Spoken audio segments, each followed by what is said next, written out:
The tabletop takeaway. Game mechanics on display. Three designers share the stage. Pick a genre and we'll play. The tabletop takeaway. Welcome back to the Tabletop Takeaway. I'm Trevor Muller-Hagel. I'm Ananda Gunaratna. And I'm Charlie McCarran. And today is our wrap-up episode of trick-taking games. During this series, we covered Hearts, Cat in the Box, and Fishing. Yeah. Very different games across the board. Obviously, Hearts being just a deck of playing cards and not an actual purchased game or published game. But all of these felt like they were very different, but all felt very trick-taking. Yeah. And honestly, I didn't say this in any of the other episodes, but trick-taking tends to be one of my least favorite categories. I was just going to say, that's funny that you decided to introduce trick-taking. Yes. And I want to say that because I think I had a bad taste in my mouth after finding a lot of trick-takers that were very the same and just kind of the same thing over and over, just like an offshoot of Hearts. It's like, well, you didn't need to make a game out of this. I know what you mean. Yeah. I find I don't get very enthusiastic about a game just hearing that it's a trick taker. Yeah. Yeah. I need a little more. I'll play any trick-taking game. But also after designing my own trick-taking game and realizing, okay, it's not as easy as I thought it was, and I also needed to look at trick-takers a little more seriously instead of just like, yeah, you win tricks and get stuff. It's like, oh, well, that's not fun. I'm like, oh, good to know.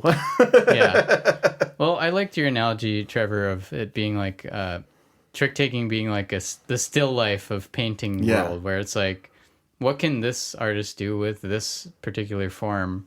And to me, that's always pretty interesting. Yeah. Even if, and maybe I'm more inclined towards games that are a little more like chaotic and hidden information card games, kind of. A little more random, a little more, yeah. And one thing about trick-taking games I've maybe mentioned before, that there's an inherent drawback to them in that you're losing a lot of the time. Yeah. And so that's why, well, if we were going to apply Ananda's test of, is there things you can do, is there a reason why you want to lose or have... Or when you're happy when you bad lose. hand, So that's the best scenario where you can have both a strategy for winning tricks and a strategy for losing. Yeah. So you just don't feel like you're just losing the majority of the game. Yeah. Well, and I think with trick-taking, coming from not a trick-taking, like from a design standpoint background, I had a hard time delineating like a trick versus a hand versus the whole game. And it seems like that tends to be very much the pattern, right? You have the individual tricks, which are play one card, and then you run out of a hand, and then you reset and do a new hand that is a multiple of tricks. And that was not a structure that I fully was aiming for necessarily.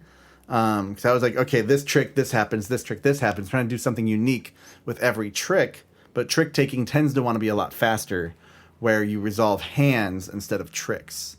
Mm. And so I think that is something I really want to take away in general from trick-taking, especially if I want to design or continue designing this one, because you don't want to do a lot of thinking between each trick. Trick-taking should be fast and furious, Fishing, what would that be? It almost has God, how many tricks do you play in one full game of fishing? It's a lot of tricks. Yeah. Yeah. 8 times. 8 by 10, 11, 12, or depending on how many players. Yeah. Put it that's at, that's true. That's a lot of tricks. It'd be like 80, almost 100. 90-ish. In the ballpark of 100. So thinking about it in that way, what can you do with tricks to make those more fun instead of hands? I think I was really dragging the game down and making it less exciting. Yeah. That's a good point. Looking at the full hand instead, I think is a really good way to go. That's going to be my takeaway since I just said all that. Yeah. That's my takeaway. Focus on tricks, hands, then full game. Yeah.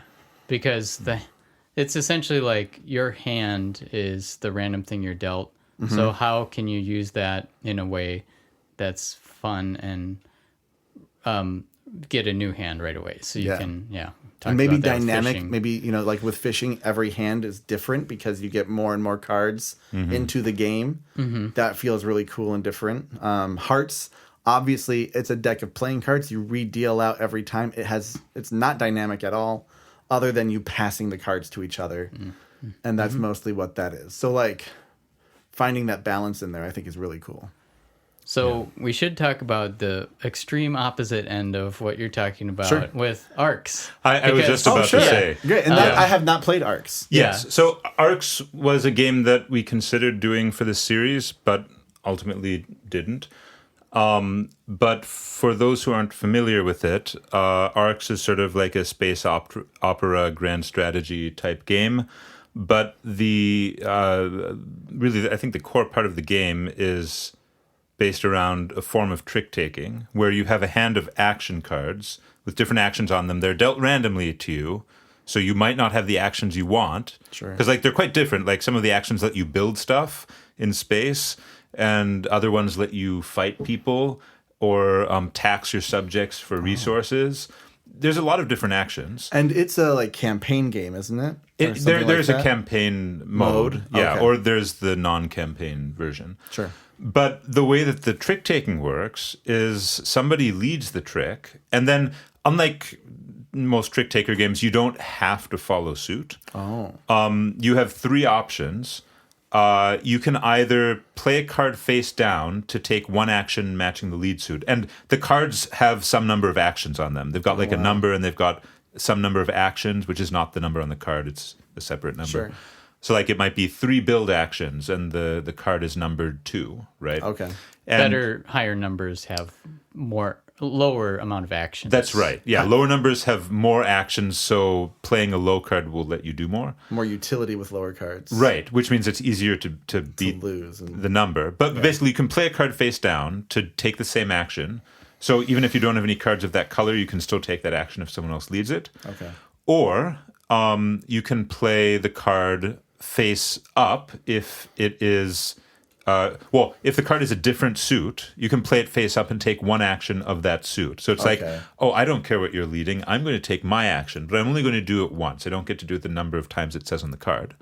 Or if you have a card that matches the lead suit and is higher than the lead suit, you can play that and take however many actions are on that card. And if you play the highest card, you take the initiative. You lead the next suit. Okay. And this is incredibly important, because you need to have the initiative in order to declare your goals, your ambitions, which are the victory point conditions. So in order to win, you need to seize the initiative and then declare an ambition, which everyone will then compete over. So just to verify, when you win a trick, do you get everyone's cards? No. So they all keep their cards. The cards go into a discard pile. They go into a discard, a joint discard. Okay. Right. Yeah. Claiming the cards is not the point. The cards do things, and players, I think, are mostly focused on the things the cards do. But the reward for winning a trick is that you get to lead the next trick, which is the only way that you can set the agenda as far as the victory conditions go. Gotcha. So you have the actions coupled to this trick-taking system around that's... The trick-taking part of the game is around deciding what people are competing over for points. Mm-hmm. And then the actions are how they do that, but that's built into the cards. Cool. Okay. A little bit like how earlier we were talking about... I think at some point we were talking about how, you play cards and they have things that happen as well. Okay. So kind of it's a heavier trick taker then, in terms of, as far as trick takers go. The heaviest trick taker. Right. Yes. But in terms of the trick taking aspect, I don't know. It's interesting because probably a lot of people think of trick takers as, you should know the deck and count cards, and I'm not sure if I got that feeling in that game. No, because it's so flexible on what. And it sounds like you draw a small hand of the full deck, so you don't have everything available to you. I think so. I think some of the cards are not in your play. hand, so you can't really count cards. Yeah, but The focus... Sorry, go ahead. Oh, no. Go ahead if you had more. I was just going to say that the focus is very different than most trick takers, because you are I feel like you are a lot more focused on the effects of the cards as opposed to winning the trick. Not that you don't want to win the trick, but it's... You don't need to win the trick. The trick taking is a big part of the game, but it's almost more like hand management is important in that too. Sure. Which it is in all trick takers, but it's so flexible that you're more thinking about like, ooh, when's my moment to strike? Right. Or when do I hang on to this card because I need it later? Yeah. Which is a really fun mechanic in itself, I think. Like you're whittling down your hand. Ooh, what's going to happen at the end? Well, and if you're trading off between do I do the full effect of this card or do I only need one action from the card, that does sound like a really cool trade-off that you're kind of weighing as you play. Mm-hmm. Yeah. I should play Arcs at some point. Yeah. That sounds like a fun time. Yeah. Yeah. But it does go to the extreme of, I mean, what you're saying, the focus is very much on the individual trick, Right. as opposed to the whole hand, I think. Right. Mm-hmm. And That's you interesting. think a lot about what card you want to play. Gotcha. Yeah. Well, thinking about I'll just fire off some other interesting mechanics I've seen lately that I like. One of my favorites is Scharfschotten. That's hot peppers in German, I think. Or, that one is cool because you actually see the color of the cards on the back side. Oh. So you know how many of each suit everyone has, but you don't know what the numbers are. And that's like just another cool way to think about trick taking. And that one, it's also the trump suit. You randomize which colors are in a hierarchy kind of. So every other color can, like the top color can win over the 3 colors, then the next color can win over the next 2. Oh, interesting. So yeah, it combines those 2 ideas and really cool. Seeing the backs of cards. Interesting. That's cool. What else? We played Yokai Septet. That's a cool one. There's, I don't know how many suits, but 7 suits because everything's 7 in that game. 7. And each suit is the main goal is to win 7s in the suit. So if you can win 3 or 4 7s before you win too many tricks, then you'll win the game. And each suit has like one of them is 1 through 7, one of them is 2 through 8, one of them's 3 through 9, and yeah, that one's pretty cool too. But that one I like the push and pull of it. It's how many tricks can you win with specific cards in them, the 7s, before you bust, basically. Oh, gotcha. Yeah. Sweet. And of course, there's co-op trick takers. We talked about the crew. Yeah. Because we did Deep Sea. What is it under Mission Deep Sea. Mission Deep Sea? Yep. Yeah. We did that early on in the podcast life. Mm-hmm.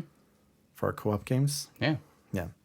And Trevor, you're working on a trick taker right now. Yep. Tell us. So my time traveling band performance trick taker game. I think what is it called? Time Riffs. So basically you're a band performing a concert and you're trying to do a perfect concert every time, but every concert has to be a little bit different and everyone has a role that they're trying to achieve as well.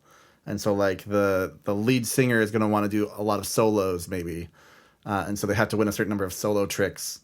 But then if you mess up, you can go back in time and fix your mistakes, but you're running out of these different solos and different rhythm sections. And so you have to be a little careful with what you're doing. It plays a lot better than the version you guys played at Jodo Spiel.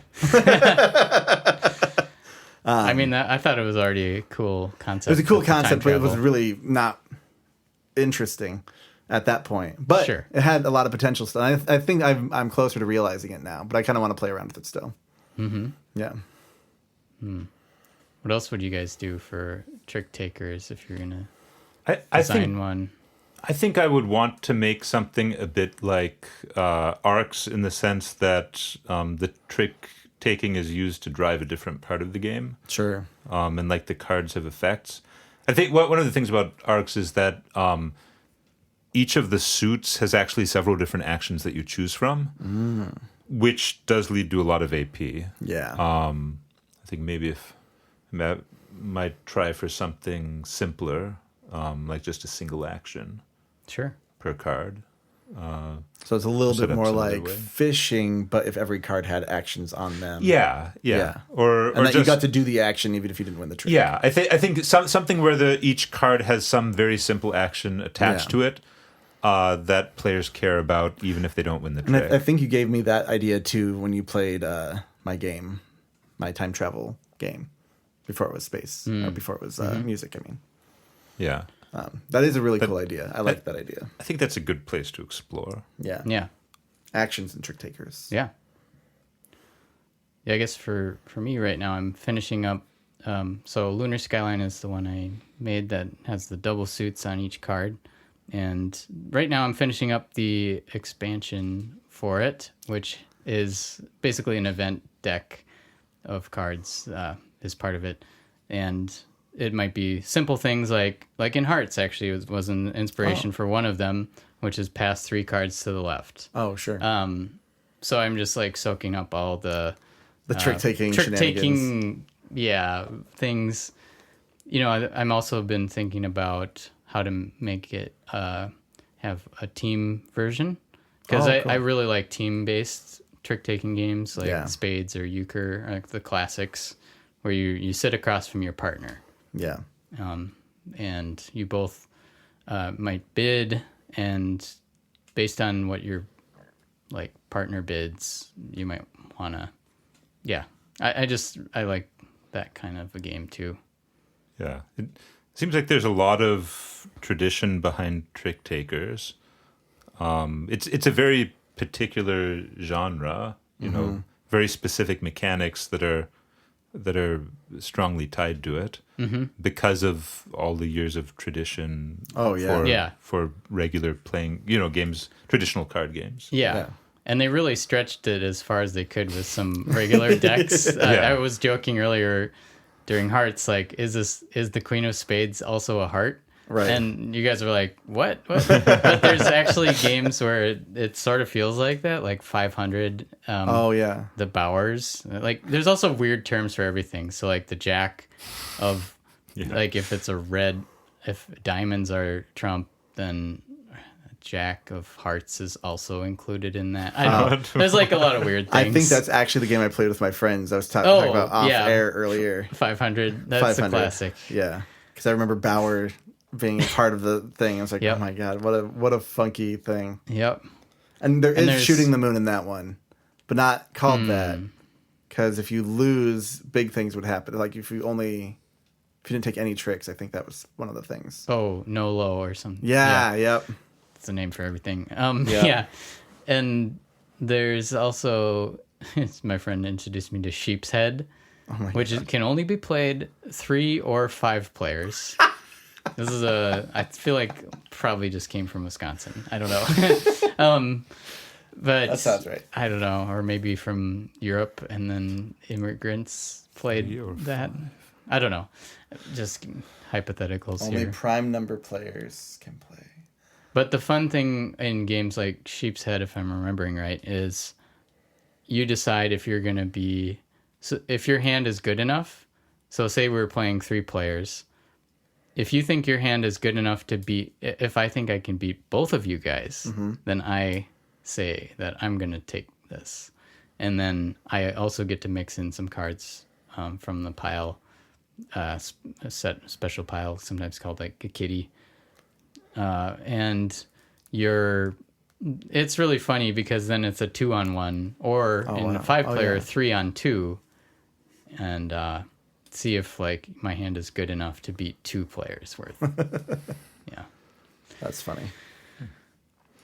Yeah, so many. We could just go on forever about trick takers, but that's okay. I like trick takers now enough to Trevor's where converted. I played 3 trick taking games and didn't get mad. Yeah, I guess I need a takeaway, don't I?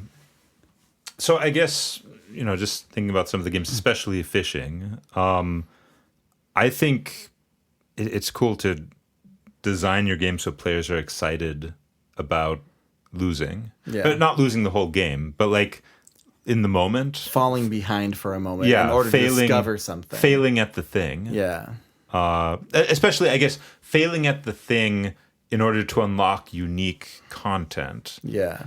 players love unique content. Yes. Like this is one thing I learned from Spelunky 2, which is a video game, because I'll try not to give any spoilers for Spelunky 2, but in Spelunky 2 there are several it's a game, it's like a side scroller, you're roguelike, you're exploring a dungeon, you're delving down, you're going through different biomes, different areas, and there are items that you can have.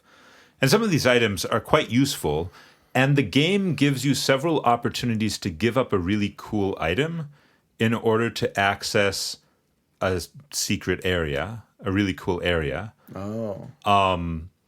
Like, I really shouldn't give spoilers, but There's mysteries to unfold. And yeah.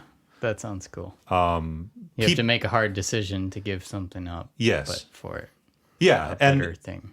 Yes. And one thing that it makes clear is that people love new content. So it doesn't even have to be game breakingly, or it doesn't even have to be super good. Yeah. Just as long as it's new and unique. Yeah. If you give people that stuff as a catch-up mechanism when they're losing, it doesn't even need to catch them up that much. They will just be delighted to have the new shiny toy to play with. Yeah, and just to speak on that really quick, I think the only thing I would say is that you want to be careful that it's not like a lottery situation where they're doing a chance to get something good. And so, like, if, they fall behind, it's like, okay, I get to do this one thing now. That means I might be able to get something good. Give them something good for trading in, or, not doing very well. Like, don't have it be a lottery thing. But, like, it could be a random chance of what it is. But don't have it be like, a loot box kind of situation, because that ends up feeling pretty rough too. Yeah. But yeah, I mean, just make people excited to fail. Yeah. If you can do that, we've talked about when losing is fun, like in Galaxy Trucker, but I think it's the most referenced game. Probably. Just make people excited to fail. Excited to fail. Well, thinking about it too, it's like sometimes in games, as designers, you're advised, like, don't ever make a game where you have to give up victory points to get something. Yeah. Because people won't do that action or whatever. Yeah. But in fishing, it doesn't really feel like it, because 1 point is not as exciting. The framing, the framing's different. Sure. Yeah. If you're paying victory points that you already earned, people feel attached to stuff they have. Sure. If I had to pay an 11 card for a mystery thing, I'm like, no, thank you. No, in fishing, it's because you don't have those cards yet. You didn't gain the cards in the first place. People hate giving stuff up. Yeah. But if they don't get it in the first place, that's less bad. But we love giving up stuff we don't want. Yeah. And that's the... When do you not want something anymore? Mm-hmm. Those 9s used to be good, but now we have 13s. Mm-hmm. Yeah, I think maybe my takeaway and / game design advice that I'm thinking about now is, like, what the main thing in trick taking is you have a hand, you're looking at it and thinking about how you could play it out, maybe. Or, like, just analyzing your hand, especially in one where you're bidding. So I think making rules around trick taking where just looking at the hand is exciting. And I don't know that any of these games in particular had that. That was super exciting. Probably fishing is the closest. Fishing is, but you already saw those cards. You know what's out there. Yeah. But... Well, unless they're fresh from the deeps. Right. Unless they're from the deeps, then that's the exciting part. It can be kind of exciting in arcs to draw certain cards, although more often than not, I think you're just dismayed at the poor quality. That's one thing I think people joke about with arcs, that every single hand is a terrible hand. Yeah, and maybe that's my design challenge for you designers out there who are making a trick-taking game. How can you make it feel like every hand is interesting? And yeah, even Hearts actually was sort of interesting, thinking about what am I going to pass to to get rid of, which suit do I want to. Do I want to short suit myself right away? Do I want to just get rid of high heart cards? Mm-hmm. The queen? Yeah.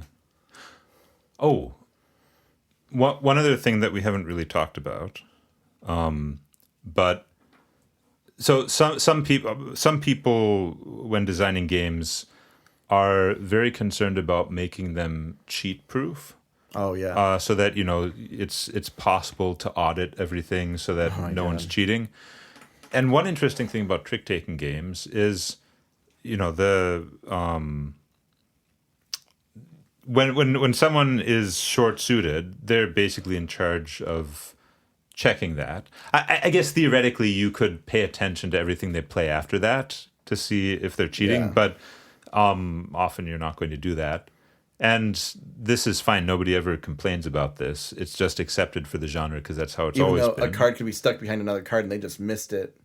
Yeah, but I mean, it's more that it's not something people perceive as a problem. But in some other games, I guess maybe one of the lessons here is it's okay to let players police themselves when it comes to the rules. Even if, I guess, hidden movement games are like that too, right? That was the one I was going to say too. Yeah. Yeah.